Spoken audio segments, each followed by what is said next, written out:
चलिए तो अब हम लोग स्टार्ट करते हैं।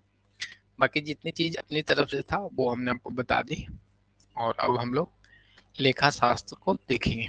जो टॉपिक है वो आपको पता है कि लेखा शास्त्र को हम लोग देखेंगे। तो लेखा शास्त्र में सबसे पहले बेसिक से ही हम लोग स्टार्ट करेंगे, तो इसमें क्या क्या पढ़ेंगे वो टॉपिक को देख लेते हैं। ठीक है, फर्स्ट जो हम लोग पढ़ेंगे वो लेखा शास्त्र के इतिहास के बारे में जानेंगे। क्या है इसका जो इतिहास है उसके बारे में हम लोग जानेंगे।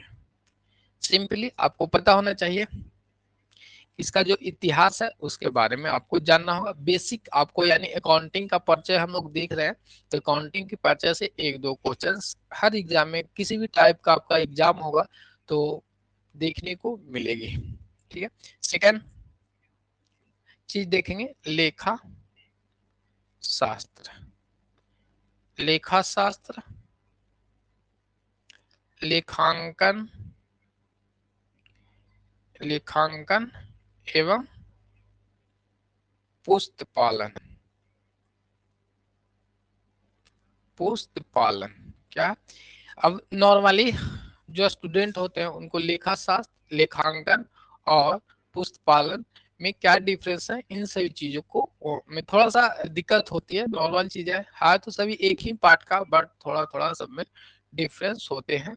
ये हम लोग पढ़ेंगे। उसके बाद पढ़ेंगे अर्थ, लेखा शास्त्र का अर्थ, फिर विशेषताएं, फिर इसका उद्देश्य पढ़ेंगे साथ में,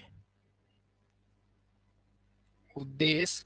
और इसके बाद अवधारणाएं आपके लिए नेसेसरी है, किसी भी एग्जाम में देखेंगे तो अवधारणाएं आपको देखने को मिलती है, और अवधारणाएं एकदम फिक्स रखिए, क्वेश्चंस आएंगे जैसा स्टेट में भी आया था आपका और इसमें भी आपको आने वाले हैं। तो अवधारणाएं को आपको याद रहनी चाहिए, सारी अवधारणाएं वो भी हम लोग करेंगे, 2-3 बार करेंगे तो आपको याद हो ही जाएगा। अवधारणाएं एवं जो भी परंपराएं हैं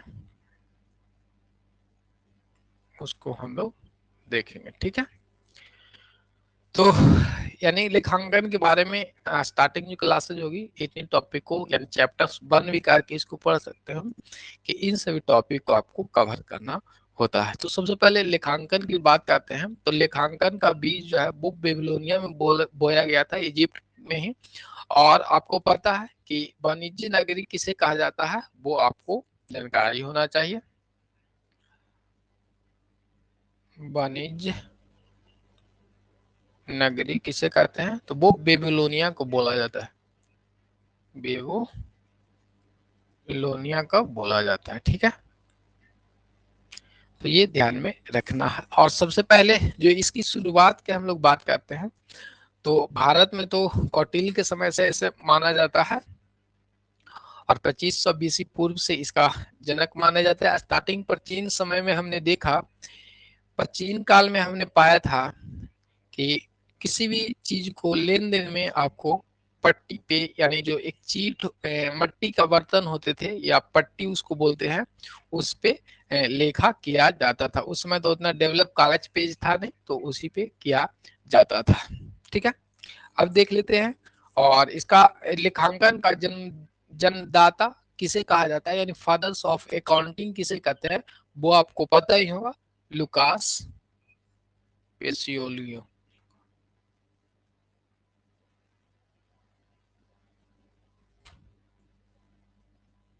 लुकास पेसियोली, ठीक है, लेखांकन के जन्मदाता इन्हें कहा जाता है, वो आपको ध्यान में रखिएगा। और सबसे पहले ये भी ध्यान में रखना है कि लुकास पेसियोली थे कहाँ के, ये जो थे वो आपको इटली के थे। कहाँ के थे, इटली के थे। लुकास पेसियोली के बारे में आपको जानना, किसी भी एग्जाम में बैठेंगे तो एक क्वेश्चन कॉमर्स से रहेगा तो इनका एक क्वेश्चन आ जाता है। इनका जो घर था वो इटली था। कहाँ था, इटली था। ठीक है, और इटली के जो वेनिस शहर है वो वहां से थे, यानी इटली में वो कहां से थे, वेनिस शहर से थे। ठीक है, ये ध्यान में आपको रखना है। और आगे चलेंगे तो आपको पता है, एक सेकेंड आवाज हो रही, चलिए कोई नहीं, इटली शहर के वेनिस, सॉरी इटली के वेनिस शहर से थे। और सिंपल हम लोग यहाँ पे ये देखेंगे कि जो लुकास पेसियोली थे वो स्टार्टिंग में आपको अकाउंटेंट नहीं थे या लेखा शास्त्र से संबंधित नहीं थे, ये थे गणितज्ञ थे। क्या थे? गणितज्ञ थे। ठीक है, ये ध्यान में आपको रखना है। गणितज्ञ थे, स्टार्टिंग में क्या थे? एक गणितज्ञ थे, मैथमेटिशियन थे। बट आगे आने वाले समय में इन्होंने जो अपनी पुस्तक थी 1494, क्या है जो अपनी पुस्तक थी 1494 ईस्वी में अपनी पुस्तक डी कंपेसेट, क्या है? डी कंपेसेट एक बुक लिखी थी, the compass sorry the compassionate स्क्रीचर्स बुक लिखे थे। और इसी में आपको लेखा शास्त्र की एंट्री के बारे में इन्होंने बताया था, अपनी बुक में अकाउंटेंसी के बारे में लिखी थी। और यह जो डी कंपिसेट आपकी जो बुक थी वह लैटिन भाषा में थी। किस भाषा में थी? लैटिन भाषा में लिखा हुआ था। आगे आने वाले समय में 1543 ईस्वी में इसको इंग्लिश में भी कन्वर्ट किए गए। समय समय के साथ इसमें अपनी परिवर्तन होते चला गया। चलिए ठीक है, तो यहाँ पे हम लोग लुकास पेसियोली को देख रहे थे। तो लुकास पेसियोली ने दोहरा लेखा प्रणाली का है, दोहरा लेखा प्रणाली के जनक माने जाते हैं। दोहरा लेखा प्रणाली के जनक माने जाते हैं। चलिए साथ में लिख देते हैं, जनक माने जाते हैं। और साथ में द्विपक्षीय जो सिद्धांत का नाम सुनेगा वो इन्हीं के द्वारा दिया गया था। ठीक है, ये भी रहेगा कभी कभी क्वेश्चंस में, तो घबराना नहीं। द्विपक्षीय या दोहरा लेखा प्रणाली दोनों का जनक कौन थे? वो आपको लुकास पेसियोली थे।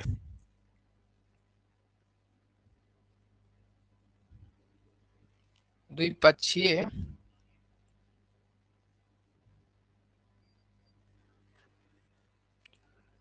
क्लियर है?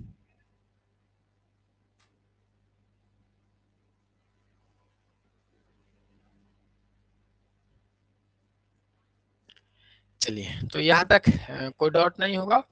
तो आगे हम लोग कंटिन्यू करते हैं। तो इतनी सारी जो पॉइंट आपने देखा वो आपके लिए फुली इंपॉर्टेंट है। इसमें से कोई भी पॉइंट आपको पूछ सकते हैं एग्जाम में, ये आपको ध्यान में रखना है। अब लेखांकन सिद्धांत के जो प्रतिपादक थे वो कुछ अलग नाम है उनका, वो भी देख लेंगे। ये तो अपना लुकास पेसियोली के बारे में जाने। और ध्यान रखेंगे कि जो वाणिज्य नगरी किसे कहा जाता है? बेबीलोनिया को कहा जाता है।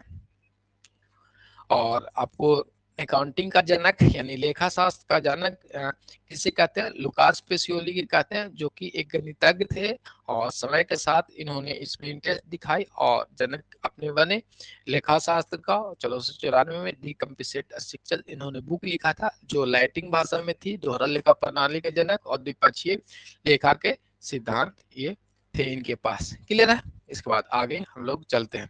लेखा सिद्धांत के प्रतिपादक जो हैं उनका नाम देख लेते हैं। लेखा सिद्धांत का प्रतिपादक का नाम आपको पता होना चाहिए। रॉबर्ट, क्या है? रॉबर्ट आउट मारिसोमो निपटस।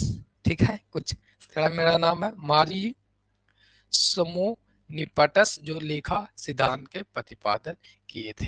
तो नॉर्मली चीज हमने देखा, आज जो बेसिक चीजें थी वो हमने देखा था। और साथ में कुछ पीडीएफ भी आपके साथ है, वो भी हम लोग देखेंगे।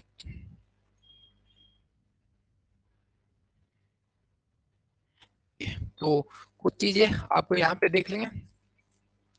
लेखा शास्त्र रूबरू होने के लिए आपको पता है कि जो लेखांकन का इतिहास उतना ही पुराना माना जाता है जितना सभ्यता।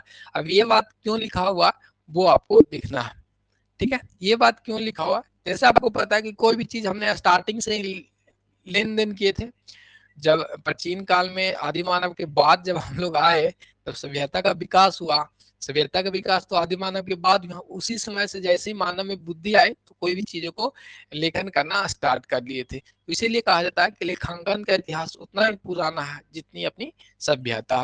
लेखांकन का बीज जो है वो 400 बीसी पूर्व बेबीलोनिया एवं इजिप्ट में बोया गया था। बेबीलोनिया को वाणिज्य नगरी कहते हैं। ये सब चीजें हमने आपको बता रखी है कि लेखांकन का बीज जो माना जाता है वो 420 ईस्वी पूर्व बेबीलोनिया और इजिप्ट में बोया गया था, इसीलिए बेबीलोनिया को क्या कहते हैं, वाणिज्य नगरी कहते हैं। समय के साथ भारत में लेखांकन का प्रचलन जो है वो 2320 ईस्वी पूर्व कौटल्य के समय माना जाता है। किनके समय माना जाता है? कौटल्य के समय माना जाता है। लेखांकन के पिता लुकास पुसियोली को कहा जाता है और आज लेखांकन के सबसे प्रचलित शब्द डेबिट एवं क्रेडिट का प्रयोग लुकास पुसियोली ने ही दिया था। आपको पता है कि डेबिट और क्रेडिट जो शब्द है उसका जो जनक है या जो देने वाले हैं उनका नाम भी इनका क्या था, लुकास पुसियोली था, जो आपको पता। डेबिट शब्द के बारे में थोड़ा सा जान लेंगे, कभी कभी इससे भी आ जाती है कोचेस। डेबिट शब्द का इटली शब्द देखेंगे, डेबिट शब्द इटली शब्द के डेबिटो से निकला है। किससे निकला? ध्यान आपको रखना है कि इटली में पूछेगा कि डेबिट शब्द इटली के किस शब्द से निकला, तो डेबिटो से निकला। और डेबिट शब्द लैटिन शब्द से पूछेगा तो डेबिटा से निकला है। ठीक है, यानी ओ लगा रहेगा लास्ट में तो इटली हो जाएगा, ये ध्यान में रखना है। इटली शब्द से है। फिर क्रेडिट शब्द इटली, क्रेडिट जो शब्द है इटली के शब्द क्रेडिटो से निकला है। अब यहाँ पे क्रेडिट लिखा जाता है, क्रेडिट यहाँ तक लिखा है आपको क्रेडिट और ओ लगा देंगे तो क्रेडिटो हो जाएगा, वो आपको इटली शब्द से निकला हुआ था। और यहाँ पे देखेंगे क्रेडिट जो शब्द है लैटिन भाषा की बात करता है तो क्रेडा से निकला है, ये आपको ध्यान में रखना है। डेबिट डेबिटा हो जाएगा, डेबिटो हो जाएगा तो नॉर्मल हो जाएगा। याद करने के लिए आपको इटली में ओ लगते हैं तो डेबिटो और क्रेडिट में ओ लगा देंगे तो वो इटली शब्द से है। और क्रेडा एक अलग से आपको याद रखना है, ये नहीं कि क्रेडिटा नहीं कर देना है और लैटिन भाषा में नहीं ऑप्शंस देने। यदि कभी कभी पूछ देता है क्रेडिट शब्द लैटिन भाषा के किस शब्द से उत्पत्ति हुआ है, तो क्रेडिटा शब्द जो है लैटिन भाषा के क्रेडा शब्द से उत्पत्ति हुई है। क्लियर है? चलिए आगे हम लोग देख लेते हैं डुअल एंट्री सिस्टम के बारे में। आपको पता है कि लुकास पिसोली ने दोहरा लेखा प्रणाली को समझाते हुए कहा था कि सभी प्रविष्टि को 2 बार अंकित करते हैं। जैसे हम लोग परचेज करते हैं तो purchase account debit to cash करते हैं, यानी 2 जगह उसकी जो बुक है वो एंट्री आपको होगी। बाकी बेसिक चीजें हम लोग नेक्स्ट क्लास में करेंगे। आज तो क्या था, इंट्रोडक्शन सी क्लास थी कि थोड़ा बहुत जानने की कोशिश की कि किस तरह से आपकी क्लासेस चलेगी, वो आपने देखा। और बाकी कल से हम लोग जो आपकी लेखांकन के सिद्धांत है उसके बारे में देखेंगे, जो कंसेप्ट है परंपराएं हैं वो हम लोग देखेंगे। क्लियर है पूजा जी? और अभी जो क्लासेज 10-15 मिनट के आपकी क्लासेज कंटिन्यू हुए हैं उसमें यदि कोई आपका डाउट है तो वो कमेंट करेंगे। बाकी तो बेसिक टर्म को आपको पता है, ये सब चीजें हम लोग आगे क्लासेज में कर लेंगे। चलिए पूजा जी, अब आपको कुछ ऐसा पॉइंट लगता है तो कमेंट करके बताइएगा।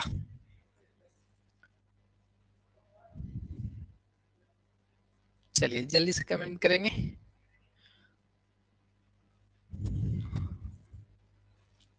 क्लासेज तो आपको चल रही है और नेट जीआरएफ की क्लासेज इसलिए पोस्टपोन है क्योंकि जितने भी स्टूडेंट है सब आपको बीपीएससी के स्टूडेंट है, तो सबका सजेशन था कि बीपीएससी की क्लासेज चले तो आप यहाँ पे हैं।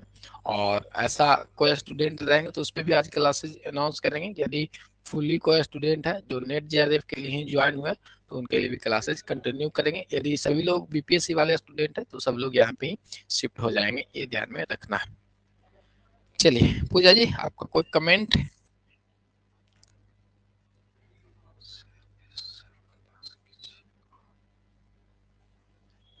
अच्छा पूजा, अच्छा ये सब क्लास किया हुआ था। हाँ तो दिन वाली तो क्लासेज वही होगा ना जो अकाउंट में आपको पढ़ना होगा इन फ्यूचर, उसमें कुछ इंक्लूड किया जाएगा। और बाकी वो आप पे डिपेंड करते हैं, या पुरानी जो हिस्ट्री की क्लासेज है उसको रिवीजन कर लेंगे। और बाकी फिर एमसीक्यू की क्लासेज है तो वो कंटिन्यू कर सकते हैं उसमें। बाकी तो क्लासेस सब अकाउंट में पढ़ना तो सेम चीजें रहेगी, कुछ इंक्लूडेड 10 से 15% एक्स्ट्रा हो पाएंगे। 100% तो नया नहीं होगा ना, जो सिलेबस आप कहा है वही पढ़ना है। और कोई कमेंट पूजा जी?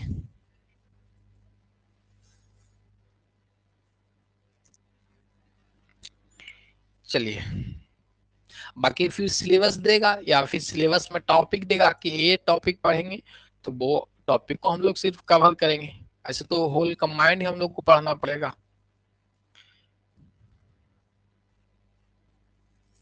चलिए जहाँ जी, और कुछ कमेंट आपका तो वो भी कमेंट करेंगे, बाकी देखते हैं क्या पॉसिबल्स हैं।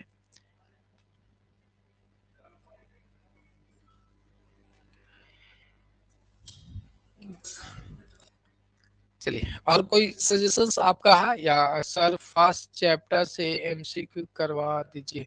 अच्छा फर्स्ट चैप्टर से एमसीक्यू करवा देंगे ना, फर्स्ट चैप्टर से तो क्वेश्चन से एमसीक्यू स्टेट का किए होंगे तो वहां पे भी करवा रखे होंगे, बाकी हम करवा देंगे, कोई दिक्कत नहीं। जैसे सिलेबस या टॉपिक करेंगे उसके बाद चैप्टर्स वाइज कर लेंगे। बाकी तो आप लोग को सब चीज पढ़ा हुआ है, इस टाइप में तो सिर्फ रिवीजन करना होगा।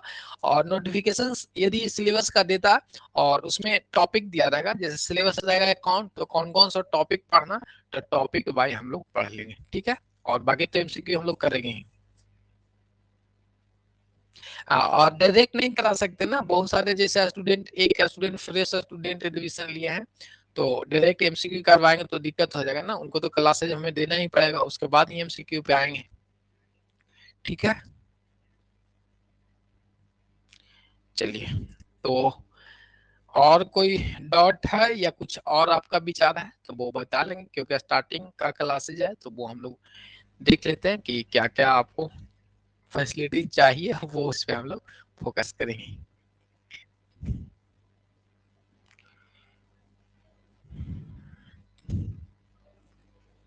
चलिए तो जल्दी से कमेंट करेंगे, बाकी यदि कोई और कुछ नहीं करना तो ओके या नॉट ओके लिख के बता सकते हैं।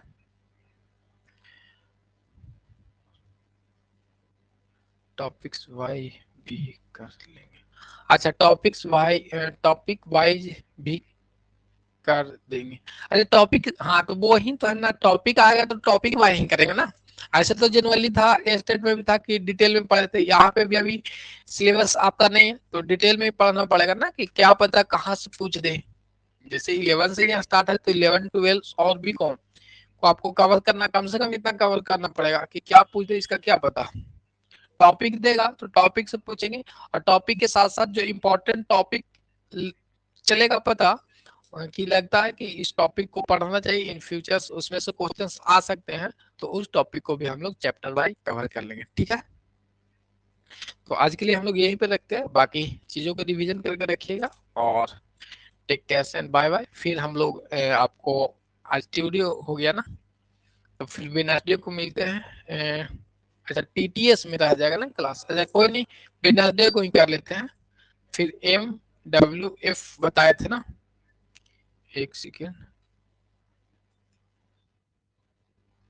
हाँ MWF में, हाँ तो कल भी क्लासेज हो जाएगी, फिर फ्राइडे की क्लासेज हो जाएगी, क्लियर है। चलिए ठीक है, तो बाकी हम लोग कल मिलते हैं 5 बजे शाम को। टेक केयर से, बाय बाय।